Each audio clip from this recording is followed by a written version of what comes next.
Welcome to Arbitration Life. I am Janet Bryn. And I'm Hannah Duma. The impact of the global economy, along with the complexity of cross-border transactions, have increased the demand for arbitration. In some regions, international arbitration has always been the chosen dispute resolution mechanism in international commerce. And now globally, international arbitration has become widely accepted as the dispute resolution mechanism for parties to an international commercial agreement. And with continued increase in globalization, international arbitration provides parties a neutral, cost-effective, and reasonably fast way to resolve their disputes, which can be enforced all over the world. Many jurisdictions, including the BVI, have in the recent years enhanced the legal systems and created institutions and organizations to facilitate it. In fact, the California arbitration was recently formed with the plan of providing opportunities for the legal community in California to connect and to grow international arbitration.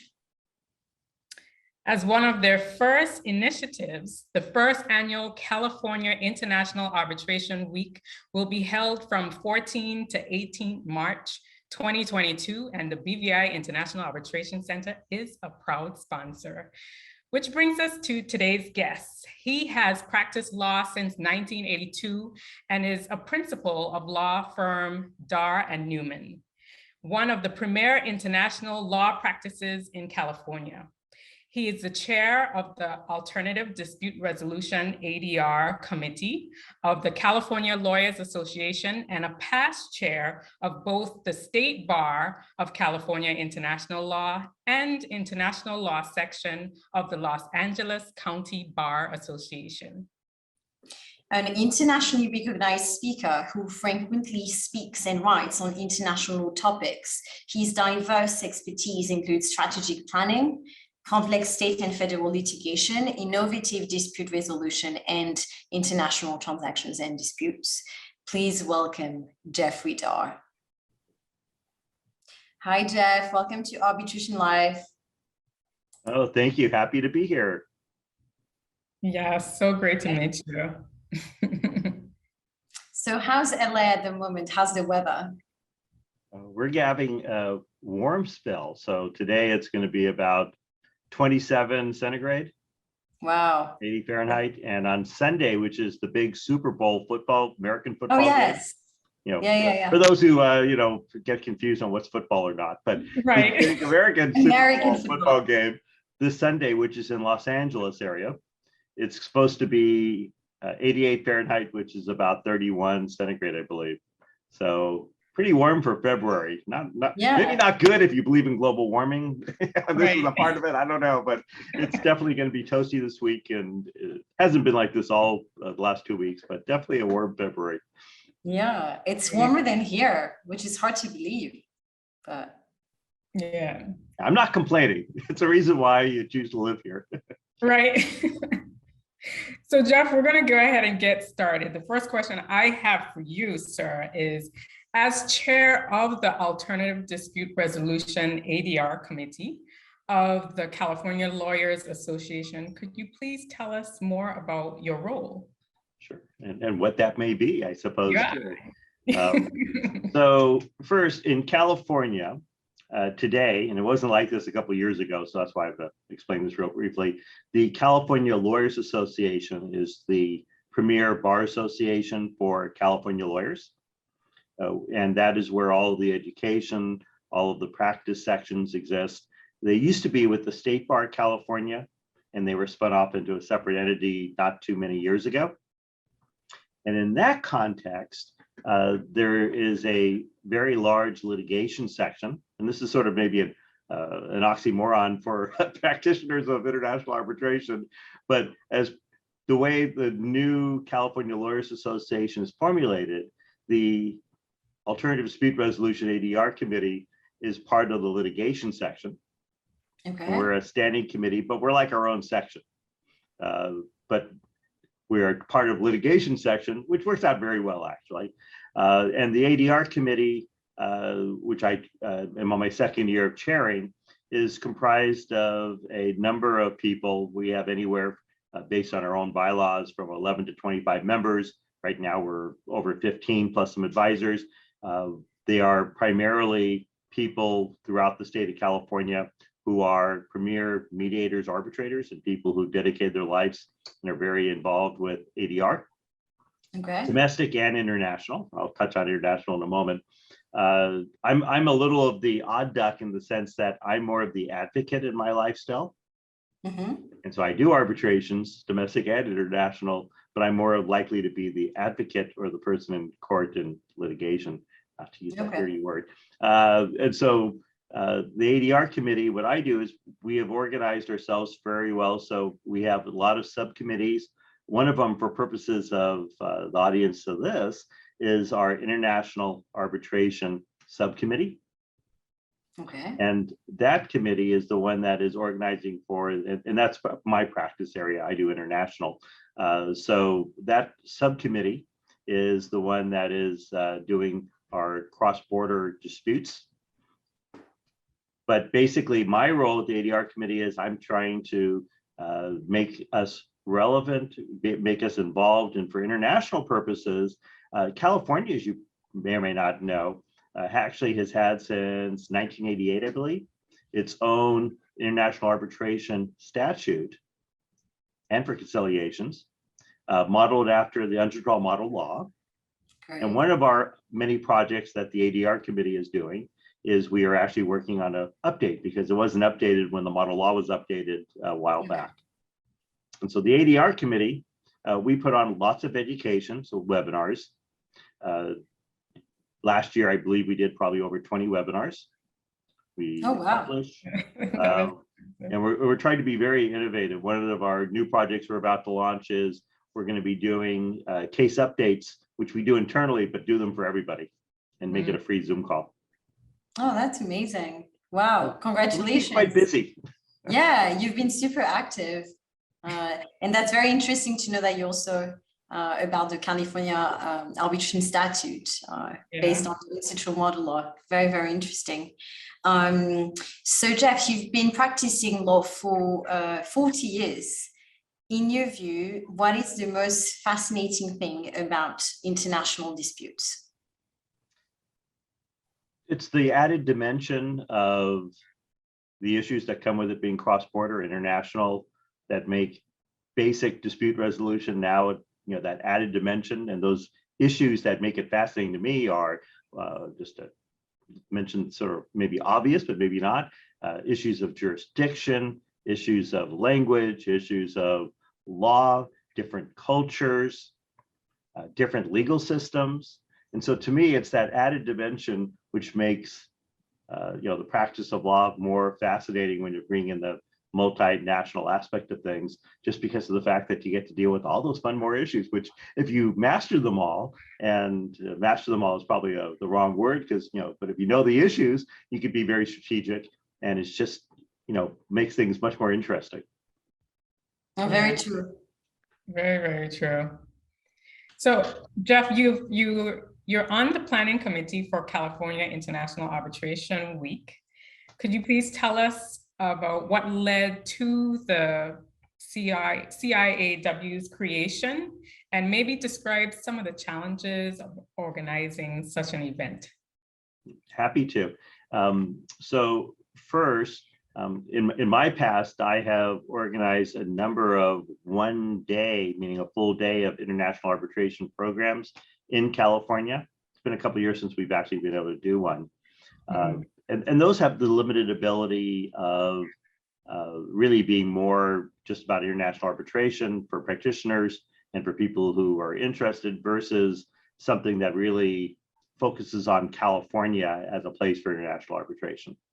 So the California International Arbitration Week came about as filling, frankly, a void that we've never filled, which is one, most people don't even know California had the very first international arbitration statute in the United States going back to the 80s.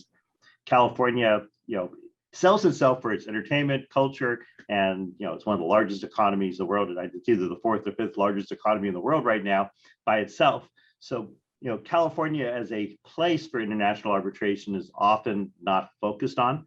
So California International Arbitration Week has basically, as you've seen already, presenters from all the major providers and groups presenting with California practitioners, all types of programs. And I'm very pleased to share that the full website is basically now up. Registration is available, and we're doing very successful in registration. It is complimentary, which is in California a hard thing to do. I don't think we've ever really done it before. And that's due to the many sponsors who we have, because otherwise in California we have to charge for online continuing legal education programs, and they're not cheap, by the way. And I also want to thank the BVIAC for its sponsorship, because it's groups like here and that make this all work for everybody. And I hope that we can share with everyone the registration link and the site for the program. It's a full program week from Monday morning to Friday afternoon. At the end of the day, programs. I believe we have 22 programs plus a series of programs that are hybrid, meaning they should be in person, and some on virtual through the website at University of Southern California, USC, where they're doing an International Arbitration Day.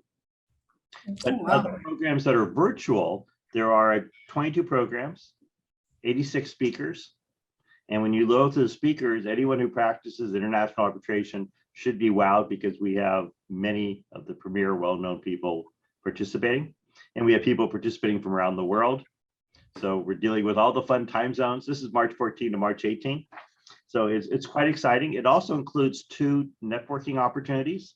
There'll be one at the end of the day on Monday, the first day of California National Arbitration Week, at the end of the day. So it'll be allowing people to participate from Europe.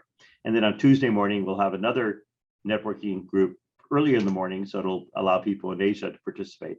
But this is a global event. It's a global community, and it's the inaugural one, which is really exciting that it's come together so well. But it will be an annual event. So as soon as we're done with California International Arbitration Week, number 1, we're going to start working on number 2 to build on what we've started. So we're hoping that the BVIAC will be continue to be involved and be more a part as we develop. And also, hopefully we could determine and look at other collaborations throughout the year with the ADR committee, since we do active programming. Absolutely. And we look forward to going to California. Yeah, sounds so exciting, and congratulations on this inaugural event. It sounds like it's going to be amazing. Yeah. I have to say that when we started, I wasn't sure if we were going to build it. And there's that, if you build it big, people will come. And that's sort of what was the goal, was to be really ambitious, to do a full week, 22 programs plus a day at USC of programs. And see if we could get people to buy into the dream, and we did. So it's really exciting. Yeah, that's great. I look forward to registering and then looking at all the programs. Maybe next year it could be more in person with the virtual. Absolutely, yeah. We really want to travel. So that's already what we said during season 1, Jeanette. We were like, next year we'll travel. I know, that's what we said last year too. And my background is I was in Valentine's Day week in 2020. I was in Margaux, outside of Bordeaux, France, for a international lawyer meeting, and I spoke on just taking discovery and foreign proceedings. And at that time, may or may not be international arbitration. We'll see with our U.S. Supreme Court in the U.S. And so that was Valentine's Day weekend 2020. And at that time, there was 1 case of COVID in all of France.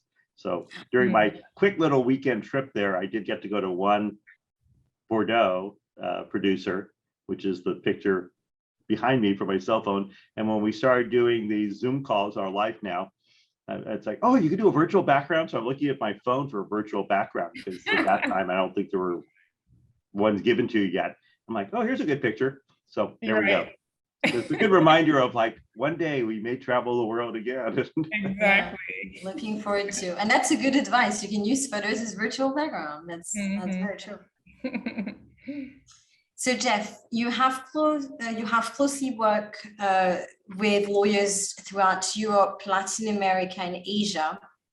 And having close working relationship with those lawyers has allowed you to assemble international legal teams. What is your favorite thing about working with international teams to handle cross-border disputes? Being able to work with diverse backgrounds of different people, working with different cultures and legal systems, and working as a team strategically to manage a dispute and how to go about things. I have one that I've done during the pandemic, which is still ongoing for technically my client is a BVI entity. Okay. But it's really, Chinese. Yeah. The Chinese dispute over investments, but there's a pending arbitration at the Hong Kong International Arbitration Center. Hong Kong court issued a Mareva injunction, a worldwide freezing order, which we don't really have in the United States. And of course, there were millions of dollars of assets in California. And the California bank is, why would I follow an order from a Hong Kong court? So I was able to get, for my BVI client, a injunction order provisionally pending the Hong Kong International Arbitration, which is still pending, freezing billions of dollars of bank accounts. And then the only thing that was interesting in that case was the Hong Kong court later dissolved its original injunction. Okay. So the defendants whose money are frozen went to court in the United States saying, hey, you too should dissolve your injunction like they did in Hong Kong. Mm-hmm. And the injunction in California remains in place, I'm happy to say. Interesting. This Pending is the a very arbitration. interesting case. Yeah, so Yeah. Definitely the type of cases we can see also in the BVI, but BVI entities obviously always involved all around the world. Yeah. I'm well aware.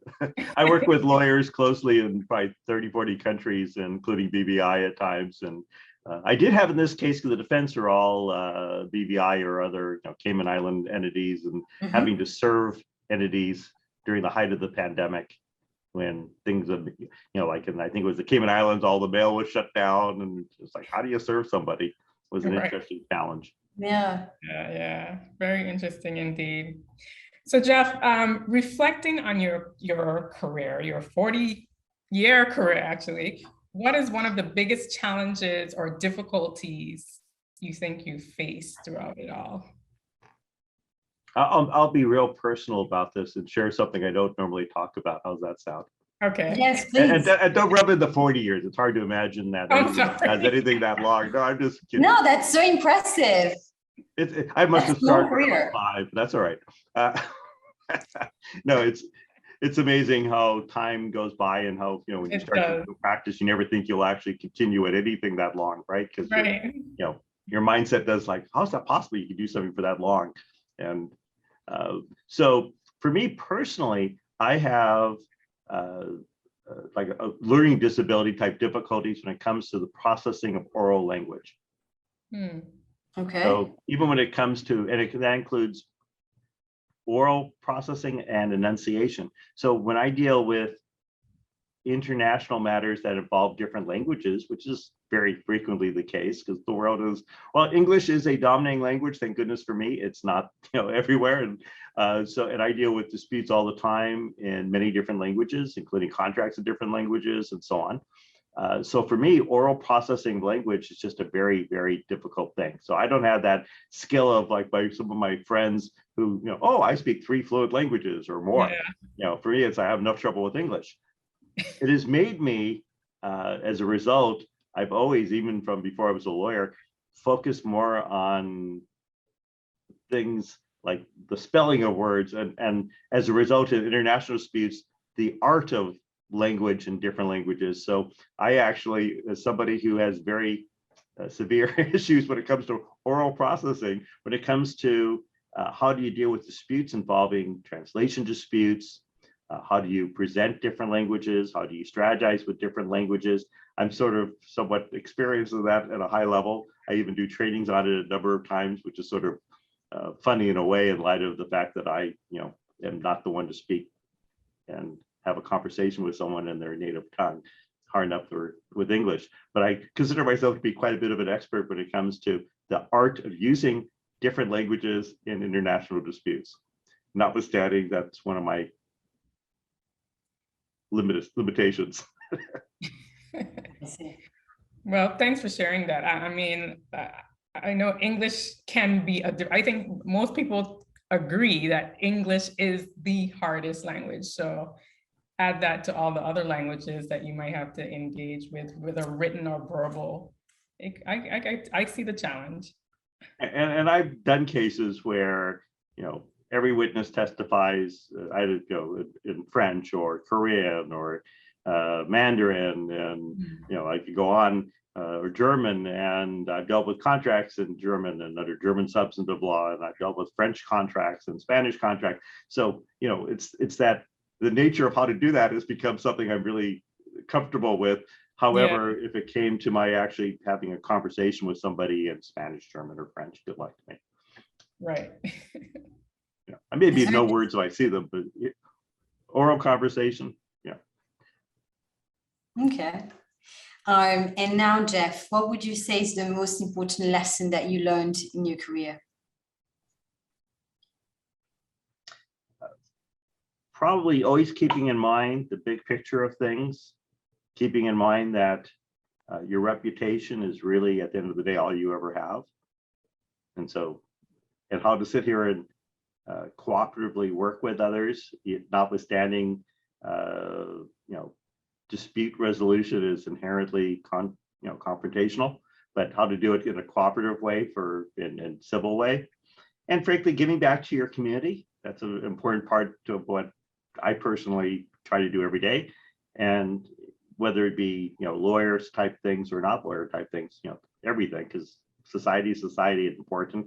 And mentoring others, you know, letting other people, learn from you. So, you know, I try to empower people, get people the ability, tools to be able to do what they want to do when it comes to volunteer organizations or things like the ADR committee.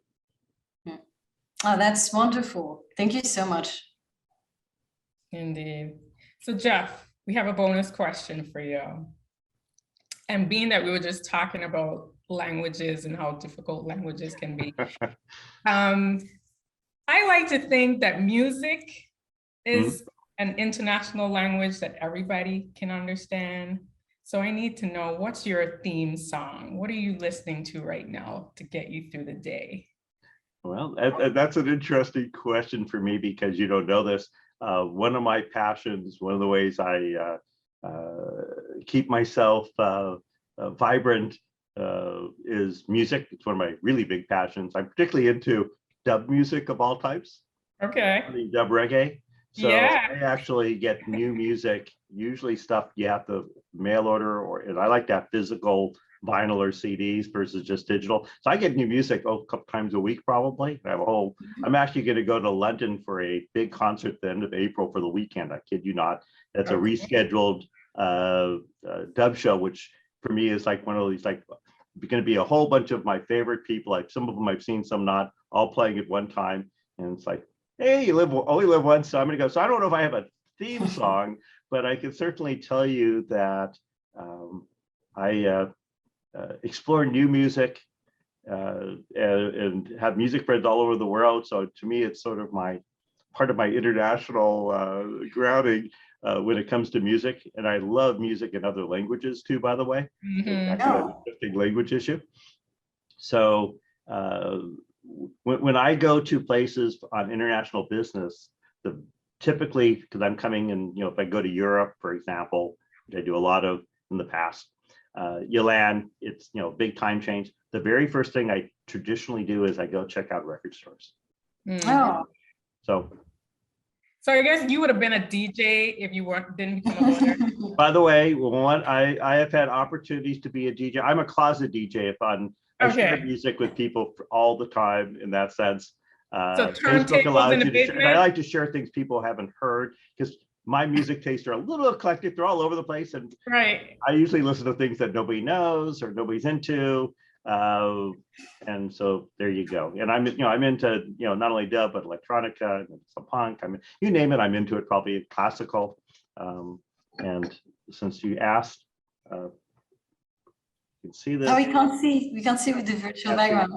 Well, there you go. Oh yeah, it's a mug. What's on it? There we go. On You Sound Records, which is the concert I'm going to go see in London on Okay. April 30th. Oh, okay. Rescheduled now twice. So I'm crazy to have to go by myself. I have music friends I'll hook up there. Some of them I know virtually, some I don't really know, but I already have a group, and I'll go to the concert and just make a weekend of it. So Wonderful.